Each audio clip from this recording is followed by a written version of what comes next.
Hi there, welcome to the table. My name is Isaiah, My name is Pastor Paul. and we're here to dive deeper into the themes, stories, and culture that are central to our church.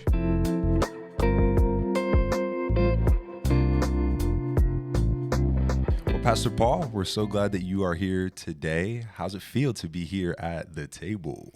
Awesome. I think there are so many voices in our church that I told George along the way, I really don't have to be on here. You know, there's a lot of people that have things to say, but here I am. No, I think this is the best place for you, in my opinion. Maybe I'm a little biased. There you go. But I'm excited. I know usually George is here with me, but I've got the honor of speaking with you. And we have lots of conversations at coffee shops and across That's right. tables, so this isn't any different. Isaiah's a smart dude, y'all. He's a smart dude. Stop it. I appreciate that. Yeah, he's well versed. What I'm really excited about, though, is being able to speak to you on the back end of such a great sermon yesterday, and also such a great follow-up to Lucas's sermon last week. I first and foremost wanted to just ask you how it felt to deliver the message. You know, I know sometimes pastors can either get excited by a message or can be kind of the weight of the message can be burdensome. I think these series are cool because you end up digging into material that maybe you wouldn't if you weren't forced down a theme or a topic. So Absolutely. When I started, really studying worship, our first mission was let's get corporate worship going in a culture of worship and open worship. But as I dug into it, I thought, that's pretty trite. It's a shallow look. I agree. At a very deep subject. So it kind of changed for me. So you were saying, how did it feel? I think, man, I had some revelations that charged me up. Yeah, I'm sure. It was fun. I felt it. I feel like I was listening. I was just in Austin, so I was driving home and I'm listening to it in the car. We were joking about it just a couple minutes earlier. I'm just like, dang, this is so good, or let's go. And I feel like it was supercharged. That's better than running off the rumble strips because I was boring you, right? Yeah, no, not at all. I wasn't falling asleep at all whatsoever. Very much awake. And I feel like that's actually a really great way to describe it. It was an awakening message, right? It was a challenging message where, from what I took away, you wanted to go after what idolization really can look like in our lives and how worship has to play a role in that. Right. And I love that you use Genesis chapter 22, Abraham's story, and Isaac. So I want to talk to you all about that today for sure. Yeah. Abraham goes up, and he says, we're going to go yonder and worship. It says in the King James. He called KJV? it. That's what I grew up on. Let's go. Yeah, yonder and worship, and he's going to sacrifice. And so that's what kind of hit me so hard was that there really is no worship if there's no sacrifice. That's right. That's so true. And it's obviously the most expensive sacrifice for him at that point in time. And I guess I wanted to talk to you about that, talk about the idea of having sometimes something that God will give you as a thing to praise him for, something you prayed for once upon a time, and he begins to give you things, and the danger of kind of falling into the pit of idolization, even in God's blessings. I think that that's something that's really practical for a lot of our church. Yeah, I've had a lot of dreams and visions myself about what life should be, and they're not bad things. They're good things. I hadn't put idols in the middle of my life that were bad things, it would seem. Right. In fact, they were full of promise and promise from God. But then you kind of you're chasing something that isn't, it's a little misaligned. Yeah, absolutely. And Christian ministry can be that. You can make it an idol. You can chase after something. That's what I was talking about, how some people worship. That's right. They chase around. It's like church junkies that run all over the place, just looking for these atmospheres and these perfect places where the song is just right, and the voice is just right, and the music's just right. And it's like they worship, right? And so Isaac asks the right question. He says, man, here's the fire, here's the wood, here's the altar, but where's the sacrifice? Absolutely. And I think that that's kind of my question in worship right now, is not what's all the activity in the culture and the open worship kind of feel, but what is in the center of our lives? Yeah, man. And not to ramble on, but, Please. Like Christian ministry being the center of my life, I've lived for this, right? Almost like Abraham lives for his son. That's right. Yeah. But at some point, like ambition got beat out of me. right? I can relate to that. It's like you look at it's like God really wants to see, are you just chasing after something that's really about you, or is it about me? Yeah, man. And there's that dynamic where he lets you kind of spin out. You touched on Paul's words on that, right? How he leaves us to our desires sometimes. And that can be the best way to father, to lead, to train, to coach, on God's part, I guess, right? And I think that's what I started to think about. I was like, man, how many places have my limited capacity to understand that, like, a desire, though it could be a good thing, can go bad so fast because of how fleshly I am or how much of a sinner I am. That feels like the unsexy conversation a lot of times in the church. And I think that's why I say that it was a challenging message. I feel like you can't hear it and not go deeper, not look deeper, not let God's light shine deeper. And so I think it's cool that you have that conviction yourself, and that's why you're wrestling right now, while you were sharing that message. Oh yeah, I cried. That's right. I feel like, man, God's rough treatment of us sometimes is his mercy. That's good. That he just lets his hands off of us and go, well, you're going to put that in the center of your life, whatever that is, and you're going to get disappointed. That's right. And so he just waits. Yes, sir. And we go through these long cycles, you kind of treated Abraham kind of rough there, right? Take your son and put him on the altar. This son, the only son that you love. And this was already after Abraham had already tried to do that in an illegitimate way too, if I'm not mistaken. I think context of the Bible wise, or there's a way where there's a tension inside of Abraham, and though the faith exists, he's really not sure how God is going to bless him with descendants as many as the stars. Right, he's chasing after his promise. Exactly. So strike one, right? That's right. So it's almost like I was like, oh yeah, I'm gonna get that. Don't worry. Watch this. Yeah, I'm gonna give it to you, and then I'm gonna get it. And I love that God's thorough like that. I think you talked a bit about the city of Ur, and I love that point too, because I think a lot of people don't actually know how promising the place that God called Abraham out of was. Yeah, he was in the pinnacle of what was cool for the culture, right? That's like right. Everything that you would seem to need. That's right. Ur provided. Like if you're a talented person, apply yourself there. Yeah. And God said, no, come on out of there. Yeah, it's like the Metroplex, like a DFW, or like in Austin, and then being called into a Sherman, or Sherman. to live in bust tents. on Sherman. Yeah, I'm sorry. It's love to the Shermanites. But yeah, I feel like there's a lot of a gap in understanding that he had to go from a life of being provided for in the city of Ur to living in a life of tents, just being on the go, called into unknown. Right. But I guess A we city all that I will show you. Yeah. Yeah, exactly. And what about you in terms of being called into the unknown? What's something from your life and your story that you can shed light on today about the unknown places and spaces that God might have called you into, that kind of puts you in front of us right now? Yeah, I think, I've always had a passion for God from the time I started with God. It was me and Jesus in the military. I mean, I was the Marines, Semper Fi, let's do it for Jesus. Yes, sir. So I was intense, but really didn't know what I was doing. And I grew up in an atmosphere that was very church-centric. And so I just applied myself where I understood. But through the course of life, a lot of that becomes very disappointing. Denominationalism, church world can be a place of hurt. Yeah. And pretty soon you get a little disenfranchised, maybe a little cynical about, is this really the kingdom? And I think God started challenging me prior to COVID, actually. If I'm frank, I was going through a time of burnout and low-grade depression. Yes, sir. Because I was getting a little disenfranchised with what we applied ourselves to and called it the gospel. Yeah, yeah. And so I'm going to say that God is calling me out of institutionalism, and into the kingdom in a way that's a little unnerving. I'm sure. Right? Because I understand the church world. I know how the game works.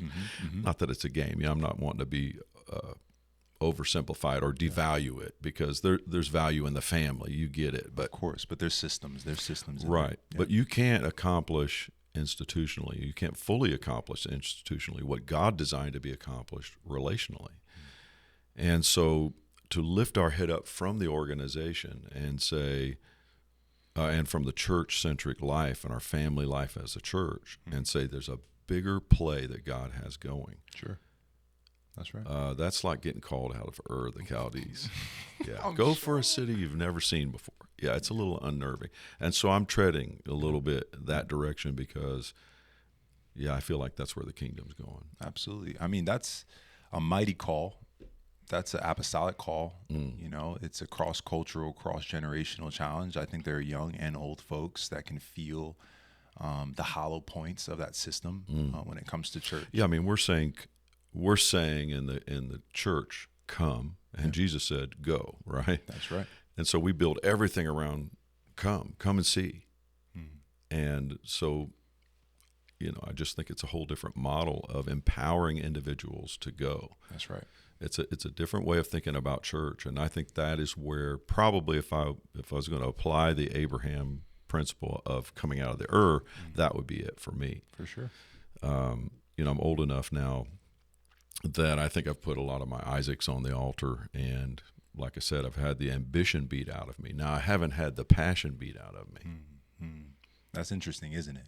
The fact that the passion, the zeal still exists despite you thinking that passion and zeal was tied to the system. Right. And the system is now God saying, you know, as your Ur. Yeah. He's saying, no. I mean, I have ambition, but it's not self-ambition. It's so much. You know what I mean? It's not Absolutely. clouded up with a view of myself. Yeah, needing glory or something for the work that you're doing. Yeah, I want to do something important. I don't necessarily need to be important. That's good. But I want to do something important. Yes, sir. Oh, man. Yeah, I mean, we were talking about this last week when we talked about the idols that Lucas presented, because we were talking about how in the worldly view, all of the things of success are, one, usually external, and two, it's about how much I can be known for, how I can come off important, how I can come off successful. But that's not the way of the kingdom. The kingdom as an upside down kingdom is the opposite. And I've heard you give this talk so many times, but I would love for you to share this idea of how leaders are supposed to be the feet and are supposed to be the steady base, not the head of the church. Right. And isn't it interesting that idols are also images, and we work on our image? Yeah. But, you know, that Christ is the head of the church, right? I'm not the head of the church. No pastor's the head of the church. Pastor's only mentioned, you know, really once in the whole New Testament. Hello. Sheesh. But yet, and it's replete throughout, you know, the church organization. Yes, and so we think, well, you know, sometimes, like in the denomination I grew up in, it would be Pastor so-and-so's church. Wait. I said, Christ Church, right? So he's the head of the church. And so that job's taken. That's right. So where are the leaders in the body of Christ? The Bible says how beautiful are the feet of them that carry the gospel of peace. Having your feet shod with the preparation of the gospel of peace. Jesus bent down and he said, look, you're not going to be Lord over God's heritage like the Gentiles. But here's how you're going to do it. The first will be last. And he bent down, he washed their feet. And so I believe the leadership of the church is at the very bottom of the chain, right? Yes, and they're holding the burden of the church. And it's not a singular leader. It's not a top-down style leadership, but it is a collaborative leadership. You have 2 feet, you have 10 toes. The toes have different sizes. And, you know, in the Old Testament, when they wanted to hamstring the army, they cut off their thumbs so that they couldn't hold a sword. They cut off their great toes so that they couldn't run. So they knocked out the influence. So there are people with big influence in the body of Christ, and that's wonderful. Yes, but still, they're all carrying the burden of leadership. That's right. And at the end of the day, you know, feet go first, but it's a coordinated body effort because the head is making it happen. Yeah. The feet go first, so they have a little bit more danger. They bring danger to themselves. And feet carry the burden, so they tire easily. Yeah, You know, you have to take care of your feet. So, yeah. It's a position that can lead to burnout if you get it the wrong way. If you're doing it from this idea that you need to be like a super pastor, super leader. And honestly, that same model when it comes to church is applicable in so many other areas, right? Trying to be super dad, super son, super Hey, we daughter. can rest that Christ is the head of our family. My Lord, our children, how are we going to raise our children and do everything right to get them to the right place? That's right. I mean, it's near impossibility. Yeah. Right. But if we trust that God is at play in their lives, you can rest a little bit, you know, like we're going to do the best we can to steward all that God has put in our charge, but we're not going to do it perfectly. No, sir. And I think when you say it like that, that's how we get to this heart of worship being important. Because with a heart of worship, there's room to consider what it is you're saying, so that when you show up, it's not about, worshiping in a place, or worshiping an experience, or worshiping even self and some parts of self, but rather worshiping God and really making him central. Yeah, the thing that was so cool at the end of that story, right, that Abraham brings a knife up. He's going to plunge it in Isaac. And God says, no, wait. And there's a ram caught in the thicket. Yes, sir. And Abraham did say the Lord will provide himself a sacrifice. I think that God, he doesn't need our stuff. He's going to share his glory with us. He doesn't need our money. He's not calling for, some asceticism, voluntary poverty. We don't have to put everything on the altar in a literal sense. He just wants to know where our priority and centeredness is. That's right. And really the only thing that needs to be on the altar at the end of the day, oddly, is this replacement. That good. Christ is on the altar for us. And I think when you come into worship, you're like, I don't know, it's some odd realization. No sacrifice I could make would be enough. That's good. But that's enough. That's right.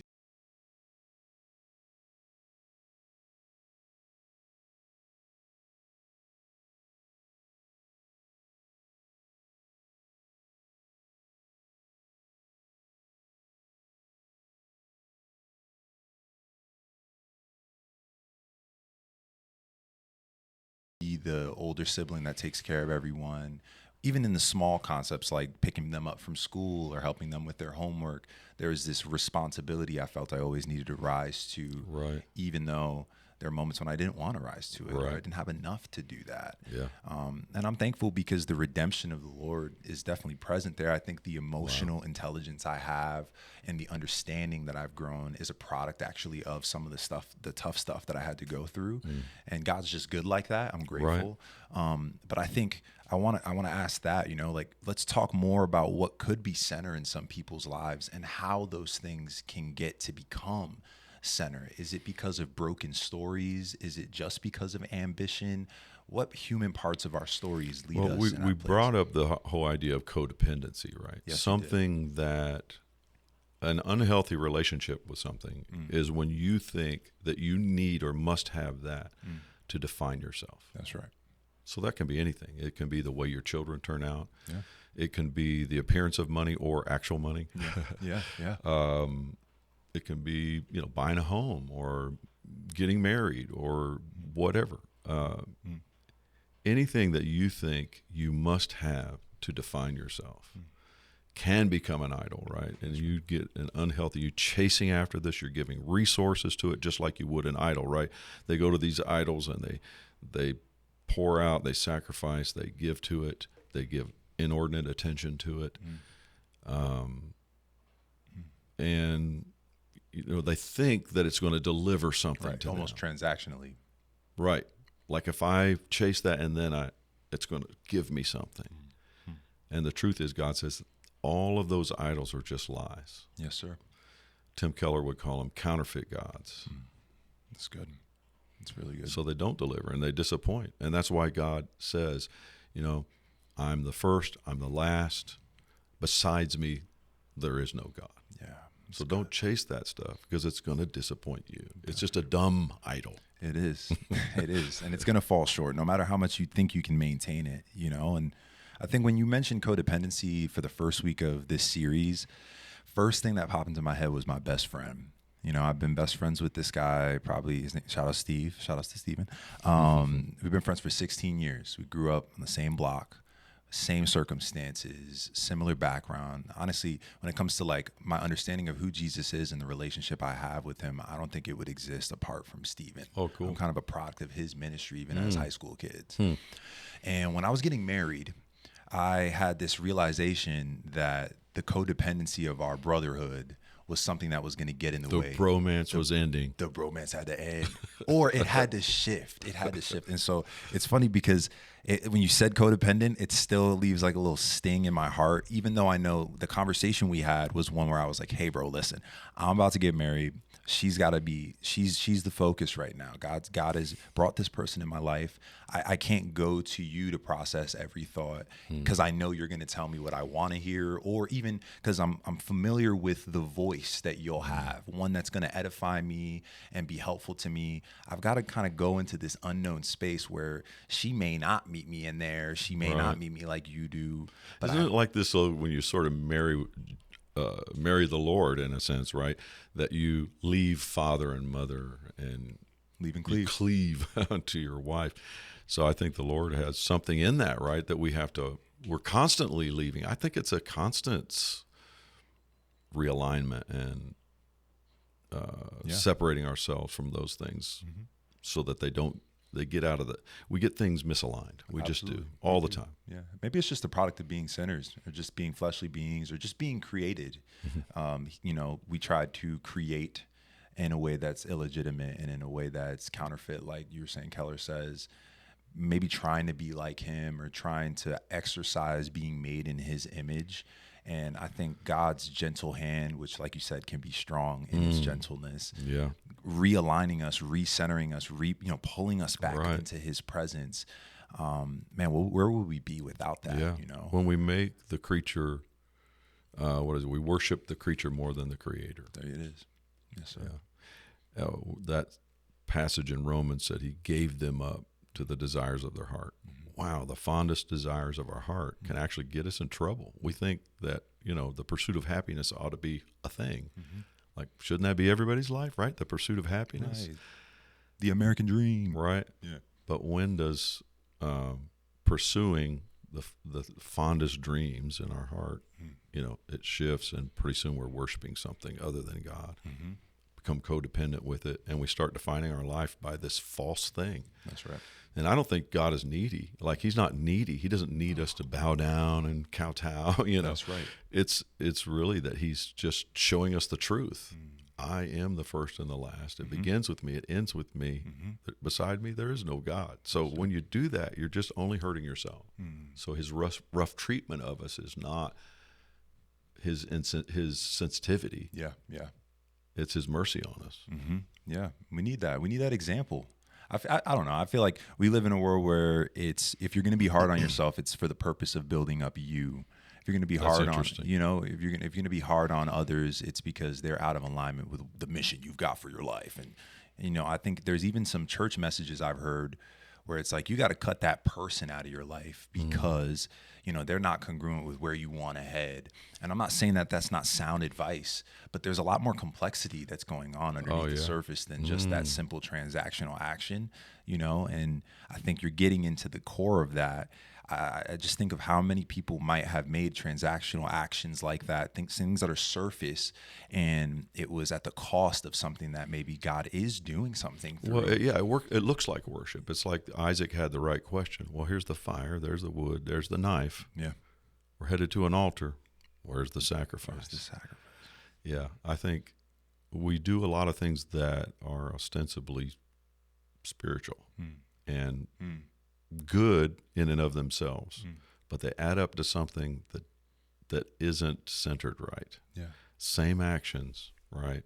But it's not really worship unless God is at the center of it all. Absolutely. So tell me some practical steps. Let's talk through taking this message that is a hefty and complex message, though it is simple. God should be the center of the story. That's what worship is all about as a simple definition. But that complexity, how can we help people to take some practical steps? Well, I think the Psalm said it well. Enter into his gates with thanksgiving, into his courts with praise. I feel the Holy Spirit in here, right? Because what happens when you enter into his gates with thanksgiving, into his courts with praise, it is an alignment. We're getting our souls aligned, right? If we are going to be truly grateful, then we're looking at the things that are in our life as good. God is a good God. And so that's a trust, and into his courts with praise. And so the activity is good, right? sort of like fake it till you make it almost, Yeah, right? there you go. Yeah. Right. You have to align yourself. And that's a discipline. I don't always come into church and feel like, yeehaw, Sure. I feel kind of misaligned. So you'll see me sometimes in church and I'll just kind of be bowing my head and I'll just put my hands kind of in a prayer position. I'm not into it right now because I just need to talk to God about what I know is misaligned or needs his look. Yeah. Try me, oh God, see if there be any wicked way in me. Right. So I think a practical step is the discipline of getting the wood and the fire and heading to the altar. Yep. Yeah. It's still important. Yeah. We're not saying don't do that part. Yeah. We're just saying it's not the most important part of I that think process. the journey to the mountain gets you lined up. Oh, that's yep. Yeah. That'll I mean, right there. Abraham knew there was going to be some exchange. He said, we're coming back. He told his lads, he said, we're coming back. We're going to worship, but we're both coming back. Even though God told him to take Isaac up there, he said, we're coming back. Yeah. So I think when you enter into his gates with thanksgiving, his courts with praise, you know there's going to be an exchange. Yes, sir. You're going to get the right thing in the center. That's right. So I think that's a practical step. That's good. Yeah, I also think what you said about it being, it's not fake. I think it's faith. You know what I mean? That's what it is. It's faith it till you make it. Faith it till you make it. Ooh, we should definitely put that on a T-shirt. That's it right there. But yeah, I think, I was having a conversation with somebody one time, and they were like, "How do you know? How do you know that everything that you believe is true? What if we die and it's not true? Like, Well, what you if it's-" don't. I'm like, then I guess we'll see. I'm pretty sure C.S. Lewis has a quote or something like that. Like, if I live my life for God, my whole life, and devote everything I have and everything I am to Him, and I get to the end of my life, and it turns out it was for nothing, I still gained so much. Yeah, it wasn't but if too I bad. waste my life and I don't actually devote my life to Him and everything and I get there and I was right, and it was actually He was there, what a waste. Yeah. What a waste of a life. Wow. And I think that's, again, simple idea, this idea of, are you all or nothing by faith? That in itself can be practical too. I was using the example of a light and a cord, yeah. right? So it's all the same stuff, right? The lamp. This is long to explain, but No, I'll do it. the lamp can be money. It can be your kids. It can be your career. It can be whatever it is, and it's an object that has a function. But if it's not plugged into the source, then it just really doesn't illuminate. It doesn't give God glory. There's nothing that really is going to happen here. Yes, sir. And I think that's sometimes what a lack of centeredness does. We chase after good things, not bad things. It's not like we're out doing crazy. We're chasing after what seems to be good things, and we're trying to make it illuminate, and it just doesn't turn on. And you just got to plug everything into the source. And I think that's what centering is. It's some of the same activity, but it's not worship until God's at the center of it and He's plugged into all of it. That's right. That's a lifetime of adjustment. Yeah, man. When you said that, I thought about that verse that talks about Him being the vine, and being connected to the vine, and similar idea, except instead of electricity, we're talking photosynthesis and the growth of some plants. But I think what Jesus was saying there was exactly what you're saying here. Yeah. And I think that's also a practical step. I think I would encourage people to open up the Gospels, to go to Matthew, Mark, Luke, and John, and to look at some of the Sermon on the Mount, the way that Jesus would speak. I don't think that He would make these surface commandments. If there's commands that are coming, they're complex, and if they're parables and things that He's sharing with people, they're complex. They're things to dig into, things that in the act of asking questions about it, that recentering starts to happen. Yeah, you said about flipping the script. I mean, that's true of every principle. It seems that God is a hold of. It's just the flip of a script. It's same story, different side. Same story, different side. Yeah. I'm excited for what this series is going to do and where it's going to take us. And I also was going to ask you for a sneak peek, like when you think of what this worship series does as we head into the holiday season. Next year. I think we need to, align our holidays with the Lord. They're holy days, right? That's right. Thanksgiving, take some time to pray and be thankful and go around the table and ask people what God's done for them this year. Those are great things to center your family. Reading the Christmas story, just some traditions that hold on to the holiness of those days would be good. What I hope to happen in our church community and other church communities is when people come into the house, there really is this deep, deep worship that's happening. I love that one. Just get lost. You've done it. You know, you just get lost in worship, and you just weep, and you know, the activity is subsequent to what's in the center of your heart. It's just an outflow and an expression of what's there, and that's a beautiful atmosphere. And I just long for that kind of stuff, where sometimes you have an altar service, and you go down to the front to pray, and it just doesn't end. Yep. Nobody wants to stop. No. I love those moments. Yeah, man. I don't think a time limit on a service or 4 walls can really fit that concept. Yeah. It takes you outside. Don't tell my staff, because we have to end service at 12:15. I'm sorry, guys. I apologize. That's when service ends. We should elongate it. No, let me stop. That's right. But it's necessary, and I think that there are people who end up at Central Church, myself included, that are hungry for the more that God has for them. Yeah. And sometimes when you come from a place that you may have been hurt and you find healing, the healing, you think that's the only more that God has for you. Oh, interesting. But there's more. There's even more. And I think I'm excited because that's what this worship series is doing for me. Yeah. I think God's got a lot more he wants to pour into us. Oh, man. I hope that church is just a launch point for the great things God's doing in your life in so many ways. Yes, sir. Everywhere. And we just come together to celebrate that. Church isn't the end zone, man. It's all the things that God is doing in every individual that assembles together. Absolutely. But well, I'm glad you could join me today. It was fun. Yeah, you liked it? Yeah, I mean, I love hearing you guys and hearing your take on the weekends, but it's fun to be here. And I love you, Isaiah. You're pretty awesome. Too, man. I'm glad to be here. I'm glad to be under your leadership, and I'm glad that you joined us for another episode here at the table. God bless you all.